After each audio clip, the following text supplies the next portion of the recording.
Olá, amigos, um bom dia para você que sintoniza a programação da TV Primavera de Criciúma. Hoje, sábado, dia 21 de outubro, tempo nublado em todo o sul do estado de Santa Catarina. No ar, mais uma edição do nosso Esporte em Questão, programa esportivo aqui da TV Primavera, que vai tratar de vários assuntos relacionados, obviamente, ao esporte. Falaremos do Criciúma Esporte Clube, que praticamente não tem mais chance de acessar a Série A. Criciúma que perdeu na última terça-feira em casa para o Vila Nova por 1-0. Acabou praticamente dando adeus as chances de voltar à primeira divisão no ano que vem. Aliás, praticamente não, né? Tá fora o Criciúma, só um resultado astronômico ou uma combinação de resultados mirabolante para fazer com que o Criciúma consiga de fato o acesso. E ainda tem uma preocupação porque o Criciúma não está completamente livre também do rebaixamento. Claro que a possibilidade também é mínima, mas é algo que incomoda os torcedores do Criciúma. O Criciúma quer pelo menos chegar aí a 45, 46 pontos para sepultar de vez qualquer possibilidade de rebaixamento. A gente vai mostrar para você o jogo do Criciúma contra o Vila Nova lá na terça-feira, mostrar a preparação do Tigre, que hoje tem compromisso importante pela 31ª rodada do Campeonato Brasileiro da Série B. Vai encarar o Internacional, poderoso, campeão do mundo internacional. O Internacional que joga em Criciúma hoje à tarde, 4h30 da tarde esta partida. O Inter que praticamente está virtualmente, melhor dizendo, classificado para a Série A. É o grande favorito para levantar o caneco, é o melhor time, é o maior orçamento e, sem sombra de dúvidas, é o favorito para o confronto de hoje à tarde. Para este jogo, muitos torcedores colorados e também a presença de um bom público criciumense para incentivar o Tigre, quem sabe para a vitória, para que o Criciúma alcance de vez a marca dos 45 pontos. Vamos falar de seleção brasileira feminina. O Brasil que volta a contar com o comando do técnico Vadão, ele que treinou o Criciúma em 2013, foi campeão catarinense, inclusive pelo Tigre, naquele jogo lá em Chapecó. O Vadão volta ao comando da seleção brasileira, já teve jogo do Brasil em um amistoso que está sendo disputado na China. O Brasil venceu 3-0, a gente vai conferir detalhes desse jogo. Vamos conferir também detalhes aí sobre o lançamento do livro do filme do Pelé. Muito bacana, uma reportagem da CBF TV. Enfim, vários assuntos, tem Série A, tem Série B. O Figueirense jogou ontem, a gente vai conferir como é que foi esse jogo. São as situações que serão abordadas, as reportagens que serão veiculadas aqui no nosso Esporte em Questão deste sábado, 21 de outubro, que está apenas começando. Obrigado pela sua audiência e vamos em frente.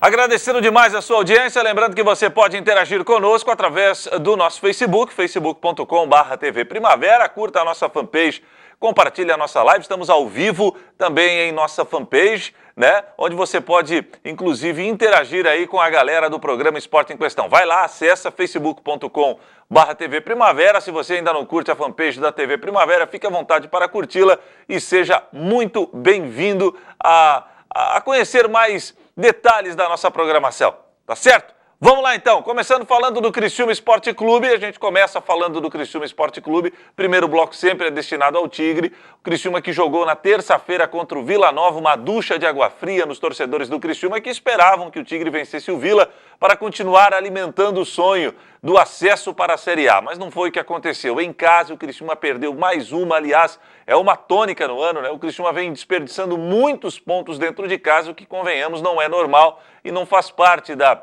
rica história do Criciúma, que sempre tem um histórico bons de aproveitamento de pontos dentro do majestoso. Não é o que está acontecendo esse ano, infelizmente, e a derrota para o Vila Nova sepultou as chances do Tigre em lutar por uma vaga na Série A.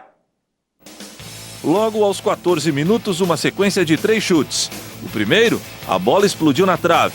No segundo, Edson defendeu. E no rebote, Alípio mandou para o fundo das redes. Vila Nova 1-0.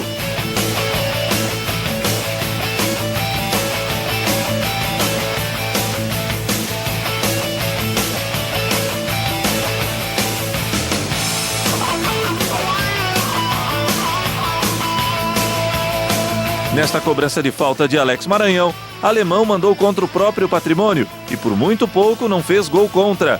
Para a sorte do Vila, Wesley estava ligado e afastou o perigo. Cobrança de falta de Alex Maranhão. Luiz Carlos, atento, praticou a defesa. Confusão da defesa do Tigre e Felipe Medeiros, em impedimento, chutou nas mãos do goleiro Edson. Neste cruzamento de Caio Rangel, Calil de cabeça mandou para o gol e o goleiro do Vila defendeu sem dificuldades. Falta para o Vila Nova e Lourenço, de cabeça, exigiu a defesa do goleiro Edson e o placar não foi mais alterado. Final, Criciúma 0, Vila Nova 1. O Criciúma mal, né? Mal, não tinha vários titulares, a gente sabe disso. Não jogou o goleiro Luiz, não jogou o centroavante Lucão, não jogou o lateral esquerdo e zagueiro, que é o Diego Giareta. Nós tivemos aí desfalques no meio-campo, né? O Kaique Valdívia também não pôde jogar. Enfim, uma situação que acaba prejudicando qualquer agremiação, ainda mais alguém que tem um time titular limitado, como é o time do Criciúma.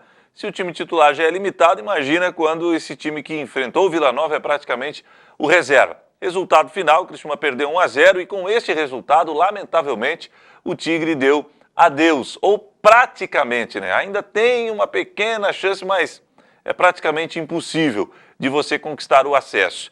Mas, claro que o Criciúma não perdeu a chance, né? A sua chance de brigar pela Série A no jogo contra o Vila Nova. Nós tivemos aí vários tropeços dentro de casa, um empate contra o Figueirense, onde o Criciúma massacrou o jogo todo, só conseguiu fazer um gol e depois, numa bobeira do Silvinho, acabou permitindo o empate do Figueirense.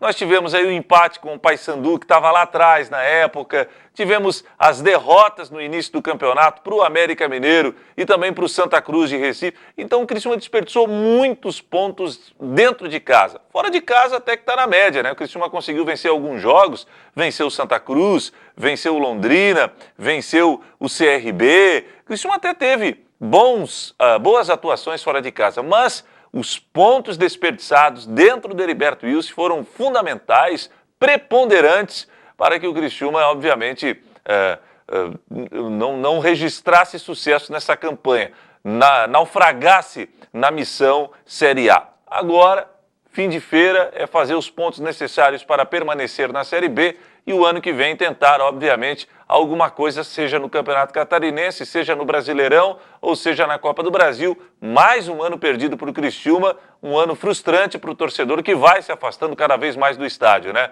Foi mal no Campeonato Catarinense, foi eliminado cedo na Copa do Brasil, na Primeira Liga não passou da primeira fase e no Campeonato Brasileiro da Série B até flertou em alguns momentos com o G4, mas nunca conseguiu entrar no G4 e fez uma campanha de altos e baixos, o que deixou o torcedor descontente. Mas o Barreto, volante do Criciúma, ele continua otimista. Ele diz que enquanto tem chance vai lutar pelo acesso, apesar dessa chance ser desse tamanhico, e prefere apostar na recuperação do Criciúma no dificílimo jogo que o Tigre tem hoje à tarde diante do Colorado Gaúcho.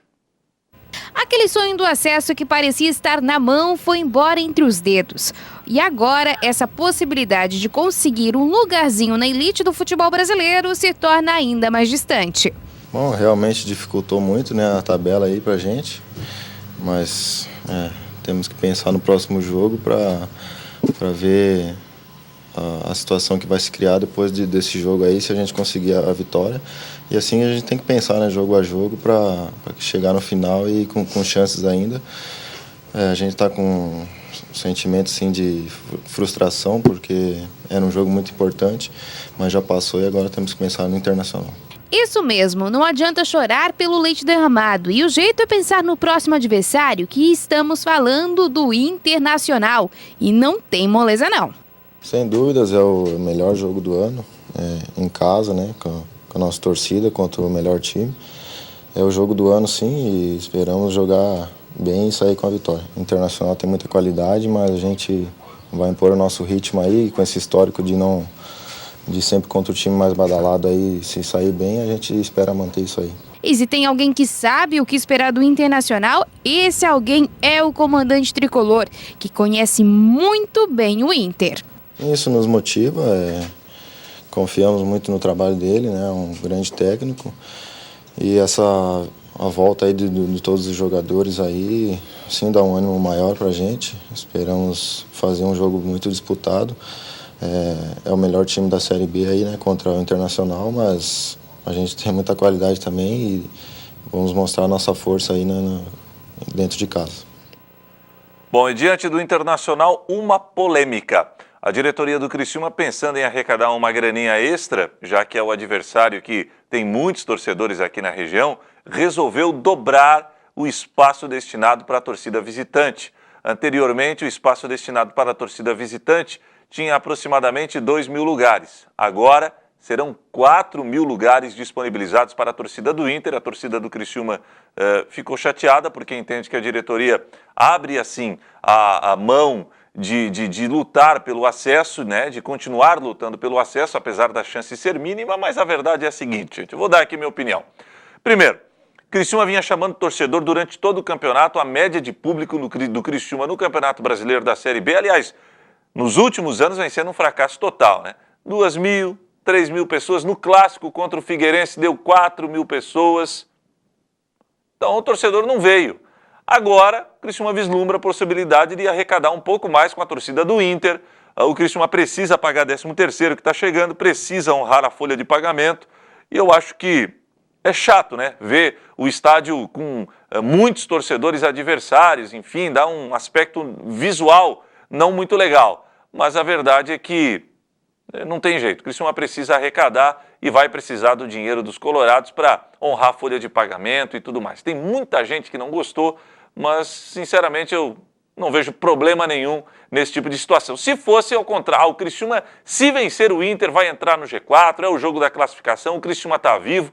Obviamente que o Jaime da Alfarra não iria promover esse tipo de ação, porque ele ia querer o torcedor do Criciúma dentro do estádio, né? Com a maioria absoluta, digamos assim. Mas não é o caso, o Criciúma está praticamente fora e a situação é completamente diferente. Quem entende da mesma forma que eu é o Alex Maranhão, que não vê polêmica nenhuma na situação da diretoria do Criciúma disponibilizar o dobro de lugares para a torcida visitante. O treino apronto do Criciúma para o jogão deste sábado frente ao Internacional foi realizado no gramado do Heriberto Wilson. Após a derrota de terça frente ao Vila Nova de Goiás, que tirou praticamente todas as possibilidades do Tigre de lutar por uma vaga na Série A, uma outra polêmica. A direção do Carvoeiro confirmou que irá aumentar o espaço destinado à torcida do Inter, o que gerou insatisfação nos fãs torcedores do Criciúma, que entendem que a medida irá tirar o ânimo dos jogadores. Será? Acho que pelo contrário, né? É um combustível a mais para a gente, porque trata-se de um grande jogo. Nós sabemos que o Internacional é uma equipe de um dos gigantes do futebol brasileiro e assim como eles a gente também quer vencer. Então acho que isso aí não interfere de maneira alguma no nosso trabalho. A gente vai jogar dentro da nossa casa, vamos procurar impor o nosso ritmo e ir em busca dos 3 pontos. Nesta rodada, o tricolor enfrentará o atual líder da competição e provável campeão do campeonato. Para os jogadores do Tigre, isso não torna o Internacional um bicho de 7 cabeças. A dificuldade existe, como em todos os jogos da Série B. Acho que assim, a gente aqui encarou a Série B inteira, o próximo jogo sempre o mais importante. E por se tratar de um clássico, é um jogo que nós sabemos que tem uma rivalidade aqui do Sul entre Criciúma e Internacional, das equipes aqui desse eixo sul do país. Eu acho que torna-se sim um jogo mais importante, mas não pelo fato da gente não ter mais chance, e sim pelo fato de você ter a motivação de querer ganhar de uma grande equipe e de alcançar os nossos objetivos também, que é fazer os 45 pontos, para dar uma tranquilizada, para poder passar uma confiança para o torcedor também no nosso trabalho. E para vencer o Colorado Gaúcho, Alex Maranhão, um dos melhores jogadores do elenco, tem a receita na ponta da língua. Acho que assim, nós já demos provas, né, como você falou, nós estávamos ganhando até o último lance do jogo lá no jogo do Rio Grande do Sul contra eles, lá em Porto Alegre. E se nós tivermos condições de fazer isso na casa do adversário, eu acho que jogando em casa, com o apoio do nosso torcedor, que eu acredito que vai ser bem maior do que o torcedor do Internacional aqui amanhã, eu acho que nós temos plena condição de fazer um grande jogo e conseguir a vitória. Tá certo, seu Alex Maranhão. Vamos falar de Campeonato Brasileiro da Série B? Semana cheia da Série B, terça-feira a gente teve rodada completa. Ontem tivemos mais 4 jogos, o negócio está movimentado na segunda divisão, até porque quem está querendo fugir do rebaixamento está se esforçando, quem está querendo entrar no G4 está se esforçando, quem está no G4 quer ficar, quem está no Z4 quer sair, está uma confusão só. Vamos conferir a rodada de terça-feira e daqui a pouquinho a gente volta com os gols de ontem. Em Campinas, jogaram Guarani e ABC de Natal. Richarlison fez o primeiro do Guarani, Bugre 1-0. O ABC empatou com o Vitor Júnior, Final, Guarani 1, ABC também 1. Em Londrina tivemos Londrina e Figueirense e o gol do Londrina foi anotado por Carlos Henrique. Final, Londrina 1, Figueirense 0.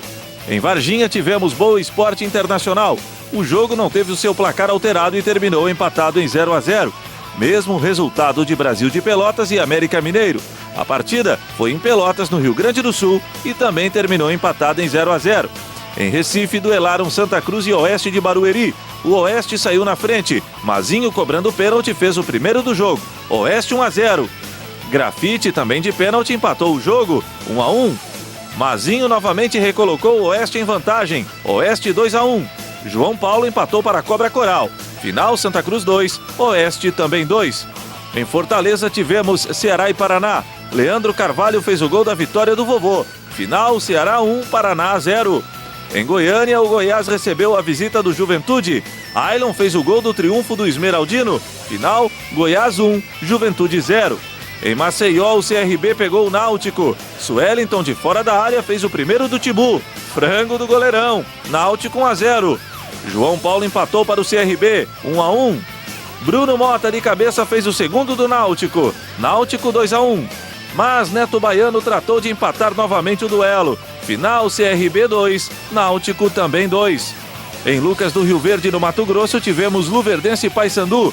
Bergson abriu os trabalhos para o Papão. Paysandu 1-0. Marcos Aurélio empatou para o Luverdense e definiu o placar do jogo. Final, Luverdense 1, Paysandu também 1. Show de bola! E ontem nós também tivemos aí 4 jogos na abertura da 31ª rodada. 31ª rodada que começou bem movimentada, com muitos gols. Vamos conferir os gols dos jogos realizados ontem. Ontem o Guarani recebeu a visita do Juventude de Caxias do Sul. Kaique fez o primeiro gol do jogo. Guarani 1-0. Olha a bobeira do zagueirão do Juventude.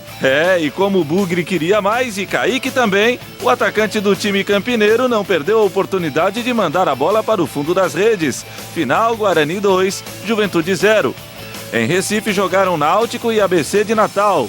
Tonhão fez o primeiro dos visitantes, Guarani 1-0. William Batoré, meio gordinho, cobrando pênalti, empatou para o Náutico, 1-1. Lucas Coelho fez o segundo do ABC, pegando de primeira, belo gol, finalizando assim o placar. Final, Náutico 1, ABC 2.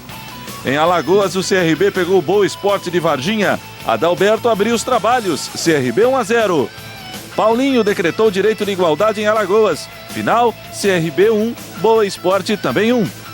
Em Fortaleza, duelaram Ceará e Figueirense. Dudu Vieira fez o primeiro do Figueira, Figueirense 1-0. Lima empatou para o vovô cearense, 1-1. Dudu Vieira fez o segundo dele no jogo e o segundo do Figueirense, Figueira 2-1. Mas Pio, cobrando falta, empatou o duelo aos 49 minutos do segundo tempo. Final, Ceará 2, Figueirense também 2. Legal, agora vamos mudar de assunto, vamos falar um pouquinho de Série A, Campeonato Brasileiro da Primeira Divisão. Lembrando que nós tivemos rodada cheia no meio da semana, quarta e quinta-feira.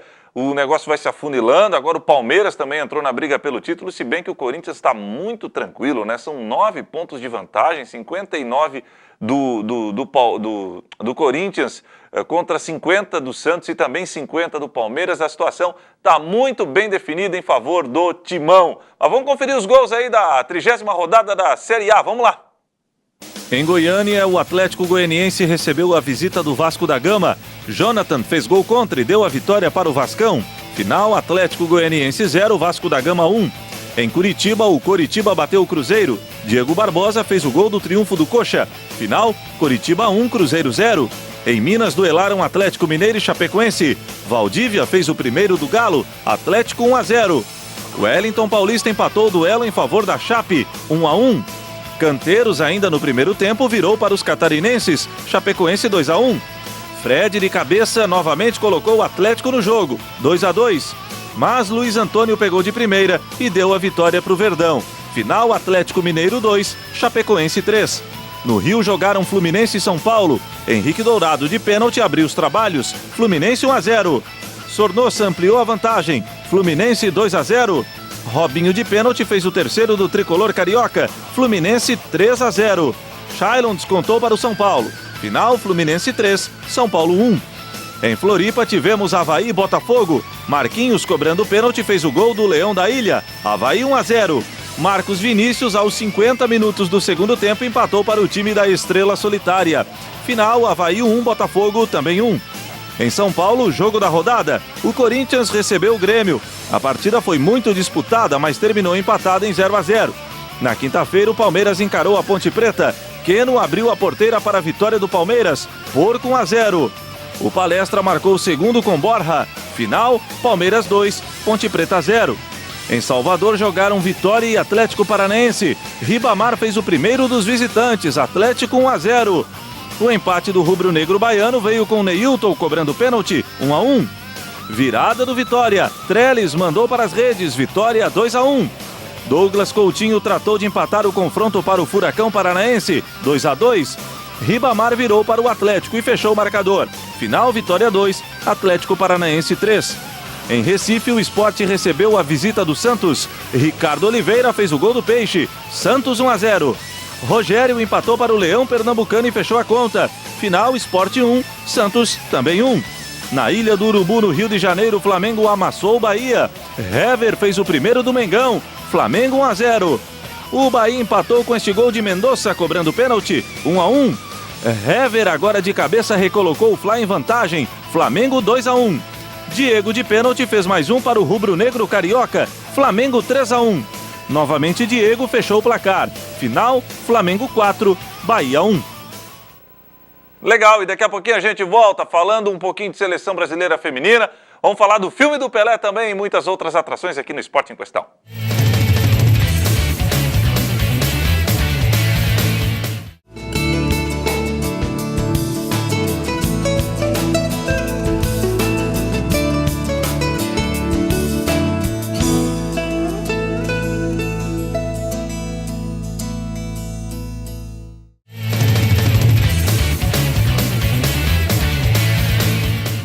Estamos de volta com o nosso Esporte em Questão. Lembrando que você pode interagir conosco através da nossa fanpage, facebook.com/TV Primavera. Só você curtir a nossa fanpage, compartilhar a nossa live aí, tá bom? Obrigado pela sua audiência. Vamos falar de Seleção Brasileira Feminina? Seleção Brasileira Feminina está participando de um torneio lá no México, na reestreia do técnico... No México não, na China, na reestreia do técnico Vadão, pegou a seleção do México e venceu 3-0. Vamos conferir os gols.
Aí os gols da Seleção Brasileira Feminina. Aliás, o técnico Vadão e também a Bia Zanerato falaram sobre o desempenho do Brasil nessa reestreia do Vadão. Eu acho que fez uma partida muito boa daquilo que a gente pediu para as meninas. O tempo de treinamento foi mínimo, né? A gente, na verdade, relembramos aquilo que a gente fazia um ano atrás. Uma base, mais ou menos, aquelas atletas que participavam, então ficou mais fácil. Mas a partida foi muito boa. Já no primeiro tempo a gente poderia ter feito gol, não fizemos. No segundo tempo a gente deslanchou, fez os 3 gols e para um torneio de pontos corridos, você vencer já é importante. Vencer com uma margem de 3 gols aí foi mais importante ainda. No segundo tempo sempre o ritmo físico vai caindo um pouco, né? E aí sobrou muita bola para que a Bia arrancasse. E é o forte dela, quando ela pega e arrasta, né? Como a gente fala na gíria do futebol. E ela arrastou muito bem as jogadas, fez um gol de uma jogada individual, fez outras boas jogadas. Então ela teve uma participação boa, embora eu tenha ficado muito satisfeito com a parte coletiva. porque a gente procurou fazer aquilo que a gente conversou durante esses 2 dias. Então, eu acho que foi uma vitória merecida. A gente criou outras situações, né? O gol poderia ter feito mais, como poderia ter tomado um gol de pênalti também, sofrendo um gol. Mas a gente teve o cuidado para fazer mais gols. Foi o que a gente conversou, né? A gente estava tendo a maior posse de bola, a gente estava criando bastante, mas não adiantava só jogar bem, né? A gente precisava fazer o gol que a gente não conseguiu fazer no primeiro tempo. E no segundo tempo a gente voltou, conversamos, né? O Vadão nos orientou. Antes de iniciar o jogo, a Bruna também falou que a gente estava jogando bem, mas a gente precisava ser um pouco mais agressiva e finalizar em gol e concretizar o gol, né? Eu acho que foi o que a gente fez, a gente construiu cada gol. E eu acho que a gente não desistiu em nenhum momento, eu acho que a forma como a gente impôs o nosso ritmo fez com que o resultado viesse e até um placar um pouco elástico. É um estilo meu na Coreia que eu sempre tenho esse estilo de ir para cima, de arrancar, de usar a força. E no momento ali eu fui para cima, poderia ter o passe, mas eu vi que a zagueira não esperava que ia cortar para a direita, cortei e só tirei da goleira. Então é um gol que podia ajudar a equipe e fico muito feliz por isso. E o filme do Pelé, hein? O filme do Pelé foi lançado e nós tivemos aí algumas atrações, alguns convidados especiais para ver o lançamento do filme do maior atleta do século, o Rei do Futebol, o filme do Rei Pelé, e a gente confere nessa reportagem especial da CBF TV.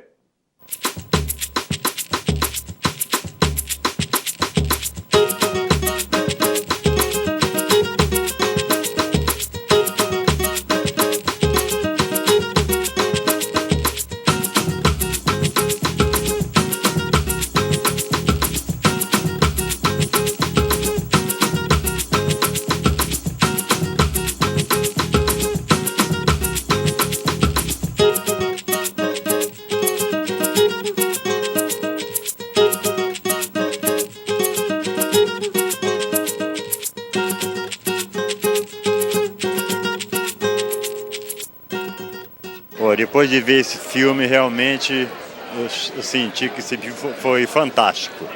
Pelé é uma figura que realmente representou muito para nós. Consegui conviver com ele em 70, ele sempre foi um gênio e continua sendo. Esse filme foi realmente maravilhoso. A gente muitas vezes flerta com o personagem porque eu vim de uma realidade, acho que 80%, 90% dos jogadores brasileiros vêm de uma realidade como essa. O diferencial nosso, né? E o filme prega muito isso, né? Que é a ginga, que é o drible desconcertante, que é a liberdade para criar, né? Principalmente no último terço, que foi o diferencial em 58 e esperamos aí que em 2018 também. Eu lembro da Copa de 74, que eu assisti, né, na fazenda com meu pai, era uma televisão ainda com bateria de carro, né? Então se volta um pouquinho no tempo em tudo isso, né? Eu acho que cada atleta tem uma história e a história do Pelé é maravilhosa, né? Linda. Em 18 meses, né, que ele saiu lá da cidade dele e foi conquistar o mundo dessa forma, dessa ginga brasileira, né? Eu acho maravilhoso a gente poder divulgar isso, né? Eu acho que essa ginga nossa, a maneira que o futebol brasileiro sempre jogou, eu acho que tem ainda que continuar dessa forma. Eu acho que isso é um grande exemplo para nós mesmos, né? Para nossas próximas Copas do Mundo, que nós temos isso. E o Pelé, ele é eterno, não tem como. As jogadas dele, da época, os grandes companheiros que ele tinha de lado, né? É uma coisa que encanta o mundo, não há dúvida, né? Eu me emocionei, fiquei assim muito feliz, porque é muito difícil você reproduzir futebol, né? O jogo do futebol. Eu acho que todos os diretores, todos aqueles que participaram, né? Os atores, é muito difícil você resgatar um lance do futebol, né? E mostrar da maneira que foi. Então, eu estou super feliz de ter visto isso, achei maravilhoso, né? A lição do filme foram as circunstâncias em que o Pelé teve que passar para chegar a conquistar o que ele conquistou, né? Hoje temos muito mais recursos, até na minha época, enquanto eu jogava também. A dificuldade não só dele, como de toda a seleção brasileira em conquistar o Mundial era muito mais complicado. e todo mundo duvidava muito, não acreditava no talento, na ginga que tínhamos para fazer isso acontecer. E foi quando o Brasil realmente assumiu isso, de que tínhamos algo diferente e levou para campo. A alegria, a personalidade, a magia, o que fez hoje o Brasil ser respeitado a nível mundial. Pra falar a verdade, saí daqui com vontade de jogar bola, mas aprendi muito sobre a carreira do Pelé e mesmo assim, eu que trabalho com futebol, a gente tem a obrigação de saber a história do rei. E hoje eu saí aprendendo um pouquinho mais da história dele e estou muito feliz. A satisfação é muito grande, eu acho que o Pelé escolheu o Edson para ser uma lenda, né? Então isso daí é muito gratificante e eu fico muito feliz. Por eles terem resgatado, mais ou menos, lógico, né? Uma história muito bonita de uma família muito unida, graças a Deus, e feliz.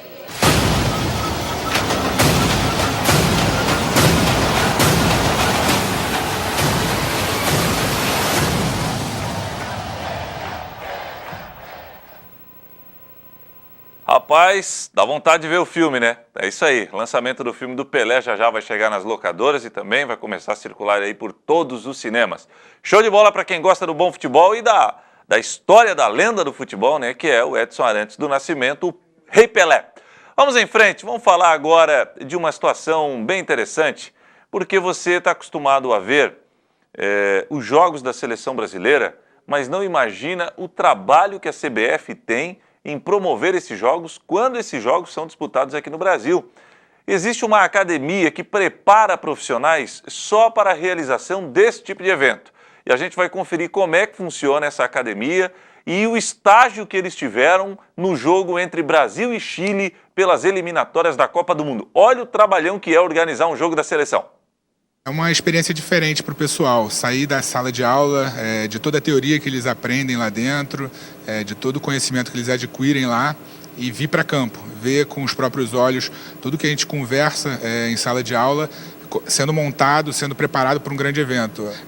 Desde a operação de transmissão de uma partida, que hoje é um tema tão importante no esporte mundial, que precisa ser difundido e explorado, até a operação de campo, de troca de gramado, que foi feita especificamente para esse campo, passando pelos patrocinadores, ativações, áreas de cerimonial e convidados especiais que a CBF tem aqui no jogo. A gente conseguiu abordar tudo isso, eles viram os bastidores dessa operação, como isso é construído, não em 1, 2 dias, mas em 3 meses que a CBF vem antes do evento para preparar a casa, entender a operação, tanto aqueles que buscam uma transição de carreira, quanto aqueles que já trabalham no mercado esportivo, tem essa oportunidade de vivenciar a organização de um evento de alto nível. A gente está falando aqui de uma eliminatória de Copa do Mundo, ou seja, uma competição preliminar para um Mundial, que é a maior competição de futebol do mundo, que sabe do esporte mundial.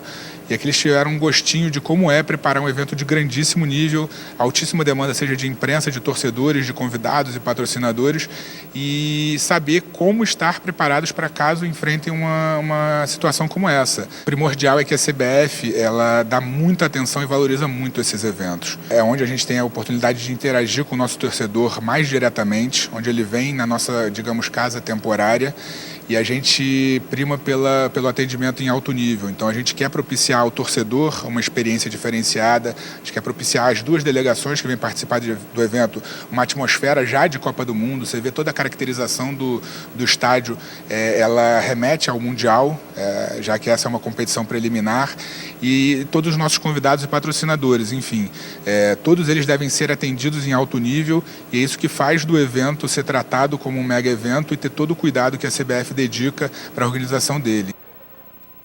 É muito trabalho. Vamos fazer o seguinte, vamos mudar de assunto agora, vamos falar de arbitragem. A CBF continua investindo no tal do árbitro de vídeo. É uma polêmica muito grande que se instaurou no Brasil, até porque nesse ano o Campeonato Brasileiro da Série A e também da Série B vem apresentando vários problemas de arbitragem. E a CBF começa a fazer avaliação nos seus profissionais para que esta situação seja implantada no Brasil já a partir do ano que vem. Acho que é de suma importância para quem que vai operar todo esse equipamento, que vai fazer o jogo, a forma com que a gente vai utilizar essa ferramenta, né? Nós vimos que não é tão fácil, não é tão simples, é uma coisa complexa, equipamentos, pessoas bem treinadas, operadores bem treinados, para que a coisa transcorra dentro da normalidade de uma partida de futebol, sempre visando interromper o mínimo possível uma partida. Então é esse treinamento que nós estamos fazendo, manter a qualidade, né, dentro da performance dos árbitros, a qualidade, e para isso nós temos que estar aqui treinando exaustivamente. À medida que eles fazem um treinamento, não é um, né? São 2, 3, 4 treinamentos, você vê a evolução deles, né? Acostumando com o equipamento, de buscar a imagem, de processar a imagem. Então eles têm um ganho muito grande à medida que eles vão treinando, se adaptando à forma como é feito esse trabalho. Então eu acho muito positivo o treinamento e vamos continuar. Não termina aqui não. A gente vai ter algumas simulações de partidas, que é diferente, já é uma outra conotação. E aí a partida para valer. Eu espero que no momento que a gente der o pontapé inicial, todo mundo já esteja bem preparado. Hoje mesmo nós tivemos uma atividade muito interessante que podemos praticar tudo o que aprendemos na parte teórica, assimilando o jogo com o auxílio do árbitro de vídeo. Então temos que atuar como se não tivesse o árbitro de vídeo. Ir para o jogo naturalmente. E se tiver um lance claro, clamoroso, que eu não tiver observado, aí sim o árbitro de vídeo vai intervir. E principalmente, o que o protocolo fala? Entrar nos lances de penal ou não penal, gol ou não gol, identificação de um jogador que eu dei cartão de forma equivocada e também o cartão vermelho direto. Bom, e o Weber Roberto Lopes, ele que é árbitro FIFA, ele também está participando desse processo. Aliás, a opinião do Weber é muito importante, já que ele é um dos melhores árbitros do Brasil. Atacante joga deliberadamente com a mão. Número do quem é isso? Estou buscando. Número 10. Identificação correta. Muito importante, uma nova ferramenta, onde vem acrescentar o olho digital, vamos assim dizer, né? Porque o olho humano já não consegue mais acompanhar. E nós temos em outros setores todo um avanço tecnológico. E no futebol não pode ser diferente. Então essa ferramenta vem para suprir as deficiências que a equipe de arbitragem cometem. Então aqueles erros mais claros, aqueles erros gigantes. Então essa ferramenta é importante para que esse tipo de problema seja sanado. Nesse segundo grupo aqui em treinamento em Águas de Lindóia, receberam de uma maneira muito positiva, né? Não podemos esquecer também que a dinâmica de arbitragem continua, né? O árbitro tem as suas atribuições normalmente como tinha anteriormente.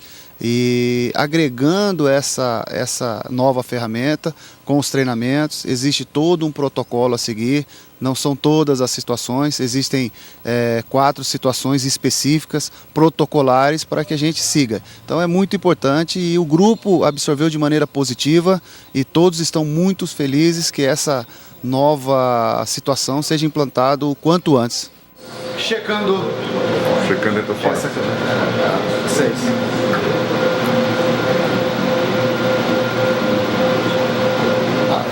Continua aqui, ó. Continua. Pênalti. Brizio. A falta ocorreu dentro da área. Pênalti. Quem cometeu a falta ocorreu dentro da área. Pênalti. Nós estamos passando por uma renovação, melhor dizendo, no quadro, e isso é muito importante. Toda renovação leva um período de adaptação. Estamos vendo com bons olhos todo o trabalho da comissão, não medindo esforço para nos trazer benefícios, trazer novos procedimentos, enfim, tudo isso é muito importante. Mas tem que partir também dos árbitros, um pouco mais de entrega em todas as situações. Nesse momento agora que chegou o árbitro de vídeo, é muito importante. Mas não podemos esquecer também da nossa forma natural de atuação. Então vejo com bons olhos, nós temos bons árbitros, precisando um pouquinho mais de cancha, um pouquinho mais de adaptação com a situação, e eu tenho certeza que a arbitragem brasileira não deixa a desejar a nenhuma arbitragem do mundo. Temos equívocos aqui, como acontece na Alemanha, em Portugal, enfim, todos os outros países, mas é uma leva nova, os árbitros mais jovens, e esperamos que esses árbitros, após essa transição, já num curto espaço de tempo, consigam absorver todas essas informações e coloquem em prática.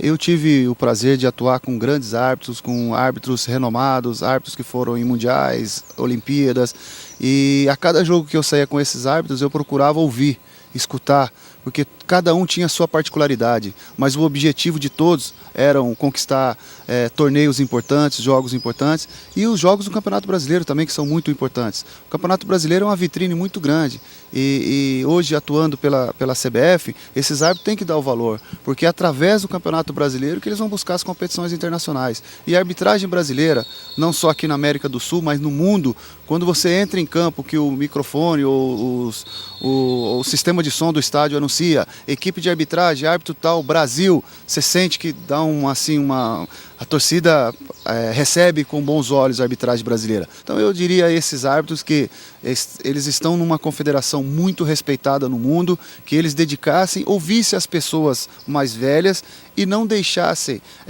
os pilares importantes que são o mental, o físico, o social, o técnico, enfim, todos esses pilares, porque quando eles forem solicitados para atuar nas competições internacionais, eles sejam recebidos de maneira tranquila, normal. Então, aquela evolução natural dentro da atividade. Então, eu diria a eles que se preparem em todos os pilares, porque quando o convite chegar, eles estarão prontos.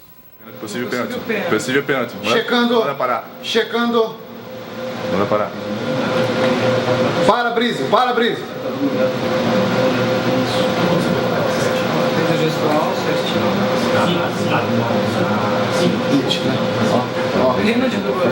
Brísio, pênalti cometido pelo goleiro. E aí, Dodson? Empurrar. Aí, vai ser uma novidade sem sombra de dúvida. Cidadão, no monitor, vai auxiliar o árbitro, vai ajudar bastante, eu tenho certeza. Mas o Brasil já tem o seu primeiro árbitro de vídeo. O cara foi o escolhido para participar do primeiro teste num jogo. Vamos conferir. Foi uma honra, né, ter sido convidado naquele momento do processo. Pernambuco havia solicitado a experiência e o primeiro evento para a CBF e eu estava no lugar certo, eu acho, na hora certa e foi um momento que calhou e para mim foi um motivo de muita honra e muito orgulho poder desfrutar daquele momento, aprender um pouco antes e poder dar algum retorno disso para o futebol brasileiro. A maneira que eu tenho de retornar isso é agora estando aqui no curso, aproveitando junto com os colegas e aprendendo de novo, porque na verdade estamos no início de todo o aprendizado. Na minha tentativa, na verdade, é assim, não atrapalhar a dinâmica do professor e tentar enxertar algumas perguntas que são dúvidas para mim em determinados momentos, ou que foram dúvidas antes de eu ler todo o protocolo do VAR, né, do árbitro de vídeo, e que são dúvidas recorrentes para quem está chegando e até para quem já teve algum contato como eu, porque durante as aulas é natural que surja algum questionamento.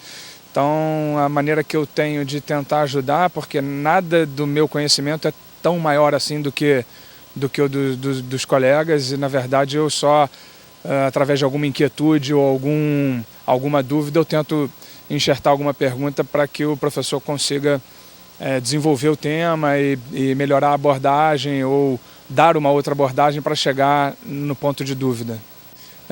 Comunicação talvez seja um dos maiores problemas da humanidade, né? Uma informação sair desse ponto e chegar num outro ponto.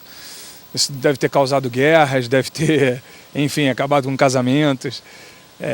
Comunicação, informação, a maneira como ela sai de um ponto e chega no outro. A gente só vai conseguir melhorar isso com treinamento, e é o que a gente está fazendo aqui. A gente veio para treinar, colocar o sistema em prática, colocar toda a estrutura em prática, as pessoas envolvidas treinando e se capacitando para que cada vez mais elas consigam reagir a uma situação onde haja um bloqueio da comunicação, onde haja uma interferência na comunicação, para poder superar esse pequeno problema e chegar a uma conclusão ou a uma solução. Certo. Vamos mudar de assunto, vamos falar agora de uma reunião que a Confederação Brasileira de Futebol fez com os clubes que participam dos campeonatos brasileiros das diferentes divisões, A, B, C, D. E o tema desta reunião foi sobre licenciamentos. É um tema importante que, inclusive, garante verba para as agremiações. Convidamos hoje todos os 20 clubes da Série A, cada um mandou um representante que vai cuidar dessa parte de licenciamento e mostramos cada um dos critérios e tiramos todas as dúvidas deles, do que precisarem, para que esse ano, que é de uma área, vamos entrar de uma forma educacional, para que no ano que vem já seja obrigatório. Ele entra para valer já a partir de 18, até porque por uma exigência da Conmebol. Só que de uma forma muito mais educacional do que de uma forma punitiva, até como o próprio Manuel disse. Então os clubes vão mandar para a gente todas as informações, são informações não tão, como posso dizer, recheadas de informações, para que gradativamente a cada ano a gente vá aumentando os seus critérios. A CBF vem a cada ano tentando promover mais o nosso campeonato, né, os nossos campeonatos, tentando organizar mais. Eu acho que esse trabalho agora de licenciamento de clubes, né, vai contribuir muito para o crescimento do futebol brasileiro. Acho bastante importante a gente cada vez mais trabalhar pelo profissionalismo, pela padronização, e isso só faz engrandecer o nosso produto, o produto futebol. O que se procura um pouco com a questão da licença de clubes é profissionalizar ainda mais os clubes, né? Que eles, cada clube hoje em dia tem uma estrutura diferente, mas no geral eles são clubes, são associações esportivas, então com essa nova regulamentação de licenças, eu acho que você acaba trazendo um pouco mais de profissionalismo para as áreas de financeiro, para as áreas de marketing, para as áreas de jurídicos. Essa figura de gestor geral que se exige no regulamento, ela pode contribuir para que você tenha um poder maior dentro de uma pessoa que vai gerir diferentes áreas do clube. Então, acho que, no geral, nós estamos falando de profissionalização do clube. A gente está encarando lá de uma forma muito profissional e isso está sendo levado muito a sério por todos do clube, inclusive pelo nosso presidente Modesto. Todas as áreas envolvidas estão bem comprometidas e eu acho que é importante alguns pontos que o Busoni levantou hoje, essa questão educativa e essa questão de melhorar a qualidade do campeonato e mais para frente fair play financeiro, que eu também acho muito importante. Acho que vai ser um pouco desgastante, mas no final eu acho que vai ser bom para todos, para a CBF, para os clubes, para atletas, para todo mundo. Legal, e com essa daí a gente encerra o nosso Esporte em Questão de hoje, voltando no próximo sábado com o esporte e na segunda-feira com o Informe Região. Tchau para todo mundo, bom final de semana.